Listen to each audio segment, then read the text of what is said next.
Hello दोस्तों, welcome back to my YouTube channel. आज की इस वीडियो में हम प्राथमिक शिक्षक पात्रता परीक्षा के जो सिलेबस के बारे में डिस्कशन करने वाले हैं। तो परीक्षा योजना एवं पाठ्यक्रम, पहले तो हम जान लेंगे कि परीक्षा का पैटर्न किस तरीके से आएगा। तो परीक्षा योजना जो है कि परीक्षा में कितने अंक आएंगे, 150 अंक आएंगे और हर एक प्रश्न 1 मार्क्स का होगा। हर एक प्रश्न 1 मार्क्स का होगा। अवधि इसकी होगी 2.5 घंटे की। 2.5 घंटे की अवधि होगी और प्रश्न जो होंगे MCQ टाइप होंगे, यानी बहुविकल्पी प्रश्न होंगे, जिनमें से 4 विकल्प होंगे और 1 का सही उत्तर होगा। इसका परीक्षा की संरचना कुछ इस प्रकार होगी कि इसमें 5 जो विषय होंगे। पहला होगा बाल विकास एवं शिक्षा शास्त्र, चाइल्ड डेवलपमेंट एंड पेडागोजी, जिसके 30 क्वेश्चन होंगे, 30 मार्क्स के होंगे। और दूसरा सब्जेक्ट होगा भाषा 1 या लैंग्वेज फर्स्ट। तो इसमें भी 30 क्वेश्चन यानी 30 क्वेश्चन 30 मार्क्स के होंगे। थर्ड सब्जेक्ट है भाषा 2 लैंग्वेज 2, जिसमें भी 30 क्वेश्चन 30 मार्क्स के होंगे। और नेक्स्ट है कि गणित विषय होगा 4th नंबर पे, इसका गणित विषय होगा और 30 क्वेश्चन 30 मार्क्स के होंगे। पर्यावरण अध्ययन एनवायरमेंटल स्टडी, 30 प्रश्न 30 मार्क्स के ही होंगे, यानी सभी विषयों में 30 प्रश्न जो है आएंगे और 30 प्रश्न 30 मार्क्स के होंगे। इस प्रकार से 5 सब्जेक्ट में कुल मिलाकर टोटल 150 प्रश्न और 150 अंकों के होंगे। इसमें कोई भी माइनस मार्किंग नहीं होगा इस परीक्षा में। अब हम देख लेंगे कि प्रश्नों का स्तर किस तरीके से रहेगा। तो प्रश्नों का स्तर इस प्रकार से रहेगा कि बाल विकास एवं शिक्षा शास्त्र के प्रश्न 6 से 11 वर्ष आयु समूह के शिक्षण एवं सीखने के शैक्षिक मनोविज्ञान पर आधारित होंगे। जो विशिष्टताओं की समझ, आवश्यकता, विभिन्न प्रकार के शिक्षार्थियों का मनोविज्ञान, शिक्षार्थी के साथ संवाद, सीखने हेतु अच्छे फैसिलिटेटर की विशेषता एवं गुणों पर आधारित होंगे। ये हुई हमारे बाल विकास की बात। अब भाषा 1 में के प्रश्न आवेदन पत्र चुनी गई भाषा के माध्यम में प्रवाहित पर आधारित होंगे। जो भाषा आप चूज करेंगे भाषा 1 में, उसके अकॉर्डिंग आपसे प्रश्न पूछे जाएंगे। भाषा 2 में भाषा 1 से पृथक होगी, यानी दोनों भाषा एक ही नहीं हो सकती, अलग अलग भाषाएं लेनी होंगी। आवेदक हिंदी आवेदन पत्र में हिंदी, अंग्रेजी, संस्कृत, उर्दू जैसे कोई भी भाषा चुन सकेंगे, यानी 4 लैंग्वेज जो है इनमें से कोई भी भाषा आप चुन सकते हैं। आवेदन पत्र में चुनी गई भाषा के प्रश्न ही हल कर सकेंगे। भाषा 2 के प्रश्न भाषा के तत्व, संप्रेषण एवं समझने की क्षमताओं पर आधारित होंगे। है ना कि आप इस पहले जो भाषा है वो आपकी प्राइमरी लैंग्वेज रहेगी और दूसरी जो भाषा रहेगी वो सेकेंडरी लैंग्वेज रहेगी। यानी पहले से तो आपको पूरे ही क्वेश्चन आएंगे और पर सेकेंड जो है आपकी समझ के अकॉर्डिंग क्वेश्चन आएंगे कि आप उसको कितना समझ पा रहे हैं और कितना उसका संप्रेषण कर पा रहे हैं ना। फिर है गणित एवं पर्यावरण अध्ययन के प्रश्न विषय की अवधारणा, समस्या समाधान और पेडागोजी की समझ पर ही आधारित होंगे, यानी कि उतने हाई लेवल की नहीं आने वाली है मैथ्स। प्रश्न पत्र में प्रश्न मध्य प्रदेश राज्य कक्षा 1 से 5 प्रचलित पाठ्यक्रम पाठ्य वस्तु के टॉपिक्स पर आधारित होंगे, लेकिन इनका कठिनाई स्तर शब्दता हाई स्कूल स्तर तक होगा। जो प्रश्न है, प्रश्नों के टाइप, इस लाइन का मतलब है कि अगर आपसे प्रश्नों का टाइप 1 से 5वीं कक्षा तक के होंगे, पर जो प्रश्नों का टाइप तो यहाँ के आएंगे, पर जो इनका कठिनता है, मतलब कठिनाई स्तर है इनका, तो इनकी कठिनाई स्तर हाई स्कूल लेवल तक पूछा जाएगा। टॉपिक यहीं से आएंगे, पर जो लेवल रहेगा कठिनाई स्तर वो हाई स्कूल लेवल हो सकता है ना। फिर उपयुक्त का विस्तार से पाठ्यक्रम का अध्ययन करते हैं ना कि हर टॉपिक में, हर विषय में कौन कौन से टॉपिक्स पूछने वाले हैं ये, तो इसको डिटेल में सिलेबस दिया हुआ है, तो हम उसे देखते हैं कि कौन कौन से टॉपिक आने वाले हैं। तो बाल विकास एवं शिक्षा शास्त्र यानी चाइल्ड डेवलपमेंट एंड पेडागोजी में कौन कौन से टॉपिक है। पहला टॉपिक है हमारा बाल विकास। तो बाल विकास के अंदर हमसे क्या क्या पूछने वाले हैं। बाल विकास की अवधारणा एवं इसका अधिगम से संबंध पूछने वाले हैं। विकास और विकास को प्रभावित करने वाले कारक पूछने वाले हैं।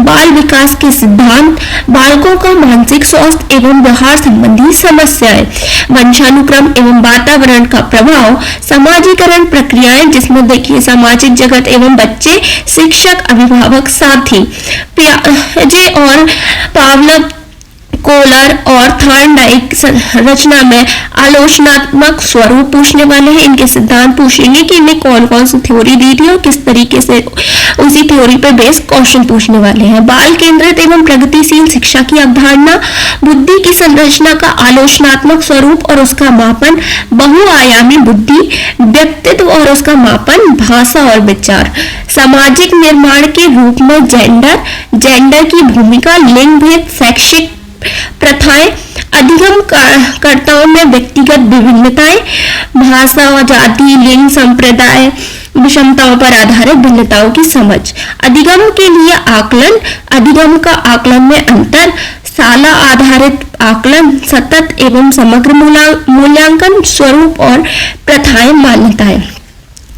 और इसमें लास्ट जो है, अधिगमकर्ताओं की तैयारी के स्तर आकलन हेतु उपयुक्त प्रश्नों का निर्माण, कक्ष में अधिगम को बढ़ाने, आलोचनात्मक चिंतन अधिगमकर्ता की उपलब्धि के आकलन के लिए।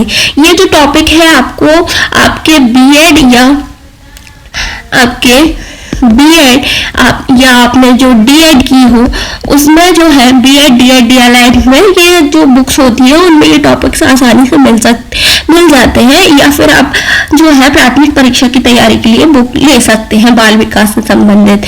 इसमें इसी का दूसरा पार्ट है कि समावेशी शिक्षा की अवधारणा एवं विशेष आवश्यकता वाले बच्चों की समझ। ये समावेशी शिक्षा जो है बीएड में एक सब्जेक्ट होता है, समावेशी शिक्षा, उसकी एक बुक होती है, उसमें ये टॉपिक्स सभी मिल जाएंगे आपको, जैसे अलाभान्वित एवं वंचित वर्गों सहित विविध पृष्ठभूमियों में अधिगमकर्ता की पहचान, अधिगम कठिनाइयां, क्षति आदि से ग्रस्त बच्चों की आवश्यकताओं की पहचान, अधिगम कठिनाई क्षति यानी कि वो डिस्लेक्सिया वगैरह जो अपन डिसीज पढ़ते हैं कि बच्चे को अभी उल्टा दिखाई देता है या समझने में दिक्कत होती है, वो सारी डिसीज वगैरह के बारे में इसमें पढ़ना होगा। प्रतिभावान, सृजनात्मक, विशेष क्षमता वाले अधिगमकर्ताओं की पहचान, समस्याग्रस्त बालक पहचान, निदानात्मक पक्ष, बाल अपराध कारण एवं प्रकार कि बालक किस किस कारणों से अपराध करते हैं, उनकी आपराधिक प्रवृत्ति कैसे डेवलप हो जाती है। इसी का थर्ड पार्ट है कि अधिगम और शिक्षा शास्त्र, जिसमें आएगी पैडागोजी कहते हैं हम इसको, तो बच्चे कैसे सोचते हैं और सीखते हैं। बच्चे शाला प्रदर्शन में सफलता प्राप्त करने में क्यों और कैसे असफल होते हैं। शिक्षण और अधिगम की मूलभूत प्रक्रियाएं, बच्चों के अधिगम की रणनीतियां, अधिगम एक सामाजिक प्रक्रिया के रूप में, अधिगम का सामाजिक संदर्भ, समस्या समाधानकर्ता और वैज्ञानिक अन्वेषक के रूप में बच्चों में अधिगम की वैकल्पिक धारणाएं, बच्चों की त्रुटियों को अधिगम प्रक्रिया के सार्थक कड़ी के रूप में समझना, अधिगम को प्रभावित करने वाले कारक, अवधान और रुचि, संज्ञान और संवेग, ये टॉपिक भी हम बीएड डीएड में पढ़ते हैं। ये सारे टॉपिक्स, अभिप्रेरणा और अधिगम में योगदान देने वाले कारक, व्यक्तिगत और पर्यावरणीय, निर्देशन और परामर्श, अधिगम क्षमता और उसका मापन, स्मृति और विस्मृति। ये होंगे हमारे पहले सब्जेक्ट जो है हमारा बाल विकास और शिक्षा शास्त्र के बारे में। अब हम इसी के जो है, अगर हम हिंदी लैंग्वेज फर्स्ट लैंग्वेज को चुनते हैं तो हिंदी में हमारे पास क्या क्या सिलेबस है। तो हिंदी भाषा में हम देखते हैं कि हमारे पास हिंदी में क्या सिलेबस है। तो इसका पहला भाग है भाषा, समझ और अवबोध, जिसमें क्या पूछा जाएगा हमसे, मौखिक योग्यता पूछी जाएंगी, नाटक एकांकी कहानी पर आधारित प्रश्न होंगे और दूसरा अपठित पद्य के रूप में होंगे, है ना, कि हमने गद्यांश या पद्यांश दिए हो और उसके हमें क्या करना रहेगा, उनसे प्रश्न बताने पड़ेंगे। फिर है इसमें दूसरा पार्ट, भाषा विकास हेतु निर्धारित शिक्षा शास्त्र, भाषा सीखना और ग्रहणशीलता, भाषा शिक्षण के सिद्धांत, भाषा शिक्षण में सुनने बोलने की भूमिका, भाषा के कार्य, बच्चे भाषा कैसे प्रयोग करते हैं, मौखिक लिखित अभिव्यक्ति अंतर्गत भाषा सीखने में व्याकरण की भूमिका, भाषा शिक्षण में विभिन्न स्तर के बच्चों की चुनौतियां, कठिनाइयां, त्रुटियां और क्रमबद्धता, भाषा चारों कौशल, भाषा के चारों कौशल जैसे सुनना, बोलना, पढ़ना, लिखना, है ना, का मूल्यांकन। कक्षा में शिक्षण अधिगम सामग्री, पुस्तक, पाठ्य पुस्तक, दूरसंचार, दृश्य श्रव्य सामग्री, कक्षा, बहुकक्षा, स्रोत और पुनः शिक्षण, वही लेसन प्लान टाइप की बातें हैं यहाँ पर जो हमें यहाँ पर सीखनी है ये लास्ट में। और ये सुनना बोलना ये भी हम अगर हम हिंदी लैंग्वेज की बुक ले लेते हैं उसमें हमें ये सारे टॉपिक्स मिल जाते हैं, ये है ना। अब उसके बाद आते हैं हम सेकेंड लैंग्वेज, जैसे अगर हमने इंग्लिश चूज की तो इंग्लिश लैंग्वेज में क्या क्या पूछा जाएगा। तो फर्स्ट पार्ट है कि 2 अनसीन पैसेज आएंगे और इसमें जो है with question and comprehension, grammar and verbal ability. तो इसके हमें 2 पैसेज आ जाएंगे अनसीन, जिनसे हमें क्या करना पड़ेगा, क्वेश्चंस सॉल्व करने पड़ेंगे, उसमें क्वेश्चन पूछ लिए जाते हैं। इसी के सेकंड पार्ट में बिल्कुल सेम हिंदी जैसा ही फर्स्ट है कि उसमें गद्यांश पद्यांश आएंगे, इसमें पैसेज आएंगे। इसमें फिर सेकंड पार्ट में है पेडागोजी ऑफ लैंग्वेज डेवलपमेंट, तो learning and acquisition of language, principles of second language teaching, language skill, listening, speaking, reading, writing, role of listening and speaking, function of language and how children use it as a tool, the role of grammar in learning a language for communicating ideas verbally and in written form, challenges of teaching language in diverse classroom language difficulties। ये सारे topics जो है English में पूछे जाएंगे। और कुछ topics English के जैसे teaching learning material, text book, multimedia material, multilingual resources of classroom, evaluating language comprehension and proficiency, listening, speaking, reading, writing, remedial teaching, reteaching, है ना। अब जो है अगर हम लैंग्वेज में संस्कृत लैंग्वेज चूज करते हैं तो संस्कृत में देखिए फर्स्ट पार्ट में आएगा भाषा ही समझ। बोध के लिए 2 पार्ट दिए, 2 अपठित दिए जाएंगे, जिसमें एक होगा गद्यांश जैसे नाटक, निबंध, कथा आदि, और दूसरा होगा अपठित पद, है ना। एक गद्यांश के फॉर्म में आएगा, एक पद्यांश के फॉर्म में आएगा, जिसमें से हमें क्वेश्चन सॉल्व करने हैं। सेकेंड पार्ट में देखिए इसके भाषाई विकास हेतु निर्धारित शिक्षा शास्त्र, तो भाषा सीखना और ग्रहणशीलता, भाषा शिक्षण के सिद्धांत, भाषा शिक्षण में सुनने बोलने की भूमिका, भाषा के कार्य, बच्चे भाषा का प्रयोग कैसे करते हैं। सेम वैसे ही हिंदी लैंग्वेज जैसा इसका कंटेंट रहेगा, मतलब टॉपिक्स रहेंगे पर कंटेंट में ये है डाइवर्सिटी आ जाएगी, जैसे कि वहां पर हिंदी और यहाँ पर संस्कृत।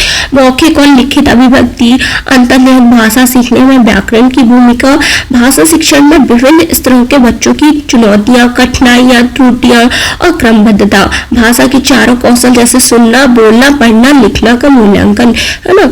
कक्षा के शिक्षण अधिगम सामग्री, पाठ्य पुस्तक, दूरसंचार, दृश्य एवं श्रव्य सामग्री, बहु कक्षा स्रोत और पुनः शिक्षण। अब अगर हम उर्दू लैंग्वेज चूज करते हैं तो उर्दू लैंग्वेज में क्या आने वाला है, तो उर्दू लैंग्वेज में भी वैसे ही आएगा कि फर्स्ट जो पार्ट रहेगा वो किस तरीके से रहेगा कि उसमें भी 2 गद्यांश पद्यांश आएंगे, ये वही लिखा हुआ उर्दू वालों के लिए, उसमें से हमें सॉल्व करना रहेगा। और सेकेंड पार्ट में जो है उर्दू के भी सेम टॉपिक रहेंगे इसी तरीके से जैसे अदर लैंग्वेज के रहे हैं, है ना। फिर उसके बाद आते हैं हम गणित, तो गणित विषय में क्या क्या पूछा जाएगा हमसे। पहले पार्ट में जो है विषय वस्तु कंटेंट क्या क्या रहेगा, जैसे संख्या पद्धति, 1000 से बड़ी संख्याओं को पढ़ना लिखना, 1000 से बड़ी संख्याओं का स्थानीय मान समझ एवं 4 मूलभूत संक्रियाएं, जोड़ना घटाना, 5 अंकों तक की संख्याओं का जोड़ना एवं घटाना, फिर गुणा, 2 या 3 अंकों की संख्याओं का गुणा, भाग में आएगा 2 अंकों वाली संख्या से 4 अंकों वाली संख्याओं में भाग देना, क्योंकि ये प्राइमरी लेवल का रहेगा तो इसी तरीके से क्वेश्चन रहेंगे। भिन्न भिन्न की अवधारणा जैसे कि सरलतम रूप, भिन्न, समभिन्न, विषम भिन्न, भिन्नों का जोड़ना घटाना, गुणा, समतुल्य भिन्न, दशमलव में दशमलव संख्या को भिन्न में बदलना, इस तरीके से। सामान्यतः प्रयोग होने वाली लंबाई, भार, आयतन, बड़ी छोटी इकाइयों से संबंध, है ना। बड़ी इकाइयों और छोटी इकाइयों में, छोटी इकाइयों की बड़ी इकाइयों में बदलना, है ना। बड़ी इकाई से छोटी इकाई, जैसे मीटर से अगर बदलो आप मीटर से सेंटीमीटर में, या मिलीमीटर में किलोमीटर से सेंटीमीटर में बदलना, इस तरीके से। या सेंटीमीटर से मीटर में बदलना भी दे सकते हैं। फिर है ज्ञात इकाइयों की किसी ठोस वस्तु का आयतन ज्ञात करना, जो हम क्षेत्रमिति में पढ़ते हैं कि आयतन ज्ञात करना। पैसा, लंबाई, भार, आयतन एवं समय अंतराल से संबंधित प्रश्नों के 4 मूल गणितीय संक्रियाओं का उपयोग करना। उसके बाद है मीटर को सेंटीमीटर एवं सेंटीमीटर को मीटर में बदलना, वही की बड़ी इकाई को छोटी इकाई और छोटी इकाई को बड़ी इकाई में बदलना। फिर पैटर्न कैसा रहेगा कि संख्याओं संबंधित पैटर्न की समझ आगे बढ़ाना, पैटर्न तैयार कर उसका संक्रियाओं के आधार पर सामान्यीकरण, त्रिभुजीय संख्याओं एवं वर्ग संख्याओं का पैटर्न पहचानना। पैटर्न बने होंगे उन्हें हम पहचानना पड़ेगा या फिर उसके बाद बताना पड़ेगा कि इसके बाद कैसा पैटर्न आएगा। फिर है ज्यामिति। तो ज्यामिति में क्या पूछेंगे कि मूल ज्यामिति, अवधारणा, किरण, रेखाखंड, कोण, कोणों का वर्गीकरण, त्रिभुज, त्रिभुजों का वर्गीकरण, भुजा के आधार पर, कोणों के आधार पर त्रिभुज के तीनों कोणों का योग 180 डिग्री होता है। ये थोड़ा सा लेवल हमें 6 क्लास में मिलता है और 7th क्लास में मिलता है, 6-7 क्लास में मिलता है। लिखा 5th तक का स्टैंडर्ड रहेगा पर सिलेबस वहां से भी आएगा। फिर है वृत्त, केंद्र, त्रिज्या और व्यास की पहचान एवं समझ। वृत्त, त्रिज्या एवं व्यास में संबंध, परस्पर संबंध, सममिति आकृति, परिवेश आधार पर समानांतर रेखा पर एवं लंबवत रेखा की समझ। फिर है सरल ज्यामिति आकृतियों, त्रिभुज, वर्ग का क्षेत्रफल एवं परिमाप दी गई आकृतियों की इकाई मानकर ज्ञात करना रहेगा, है ना। फिर परिवेश की 2D आकृतियों की पहचान, है ना, 2 डायमेंशनल आकृतियों की पहचान रहेगी। दैनिक जीवन में संबंधित विभिन्न आंकड़ों को एकत्र करना, घड़ी के समय को घंटे मिनट में पढ़ना, AM PM के रूप में व्यक्त करना, 24 घंटे की घड़ी का 12 घंटे में घड़ी से संबंध बताना, दैनिक जीवन की घटनाओं में लगने वाले समय अंतराल की गणना, गुणा तथा भाग में पैटर्न की पहचान, सममिति पर आधारित ज्यामिति पैटर्न, दंड आलेखी माध्यम से प्रदर्शित कर उसे निष्कर्ष निकालना। फिर इसी में जो है पैडागोजी, सेकेंड पार्ट मैथ्स की पैडागोजी में क्या पूछा जाएगा, तो शिक्षण, गणित शिक्षण द्वारा चिंतन एवं तर्क शक्ति का विकास करना, पाठ्यक्रम में गणित का स्थान, गणित की भाषा, प्रभावी शिक्षण हेतु परिवेश आधारित उपयुक्त शैक्षणिक सहायक सामग्री का निर्माण एवं उसका उपयोग करने की क्षमता का विकास करना। फिर है मूल्यांकन की नवीन विधियां, निदानात्मक परीक्षण, पुनः परीक्षण, क्षमता का विकास करना, गणित शिक्षण की नवीन विधियों का कक्षा शिक्षण में उपयोग करने की क्षमता, है ना। फिर इसके बाद लास्ट जो सब्जेक्ट है हमारे पास एनवायरनमेंट। एनवायरमेंटल स्टडी में हमारे पास क्या पूछा जाएगा, तो एनवायरमेंटल स्टडी में विषय वस्तु क्या रहेगी कि हमारा परिवार हमारे मित्र, हमारा परिवार हमारे मित्र, परिवार और समाज से सह संबंध, परिवार के बड़े बूढ़े, बीमार, किशोर, विशिष्ट आवश्यकता वाले बच्चों की देखभाल और उनके प्रति हमारी संवेदनशीलता, हमारे पशु पक्षी, हमारे पालतू पशु पक्षी, मालवाहक पशु, हमारे आसपास के परिवेश में जीव जंतु जानवर पर प्रदूषण का प्रभाव, हमारे पेड़ पौधे, स्थानीय पेड़ पौधों एवं मनुष्यों की अंतः निर्भरता, वनों की सुरक्षा और उनकी आवश्यकता और महत्व, पेड़ पौधों पर प्रदूषण का प्रभाव, हमारे प्राकृतिक संसाधन, प्रमुख प्राकृतिक संसाधन, उनका संरक्षण, ऊर्जा के पारंपरिक एवं नवीनीकृत अनवीनीकृत स्रोत।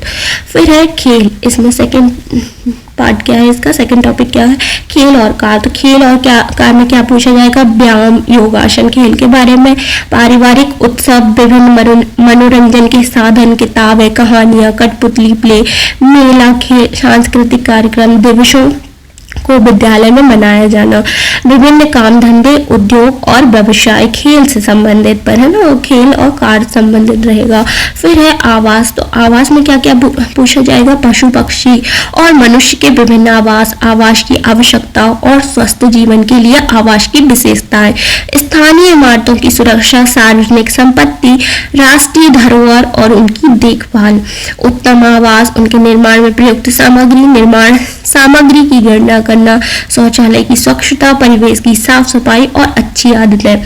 फिर है इसका फोर्थ टॉपिक में है हमारा भोजन और आदतें, कि हमारा भोजन और आदतें कैसी होनी चाहिए। तो भोजन की आवश्यकता, भोजन के घटक, फल एवं सब्जियों का महत्व, पौधों के अंगों का अनुसार, पौधों के अंगों के अनुसार फल सब्जियां, भोज्य पदार्थों का स्वास्थ्य वर्धक संयोजन, विभिन्न प्रकार की आयु का भोजन और उनको ग्रहण करने का सही समय, उत्तम स्वास्थ्य हेतु भोजन की आवश्यकता, सुरक्षा के उपाय, खाद्य संसाधनों की सुरक्षा।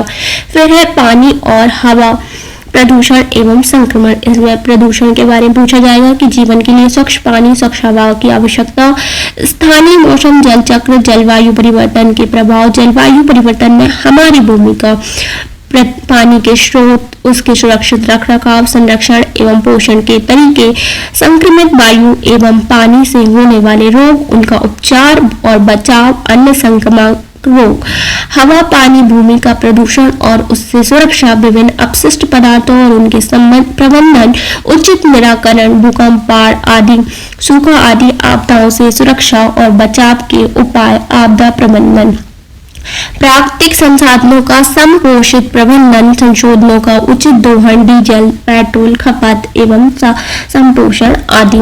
इसका नेक्स्ट टॉपिक रहेगा कि प्राकृतिक वस्तुएं और उपज। प्राकृतिक वस्तुएं और उपज में क्या पूछा जाएगा? मिट्टी, पानी, बीज, फसल से संबंधित, जैविक, रासायनिक खाद, विभिन्न फसलें, उनके उत्पादक क्षेत्र, फसल उत्पादन के लिए आवश्यक कृषि कार्य और उपकरण।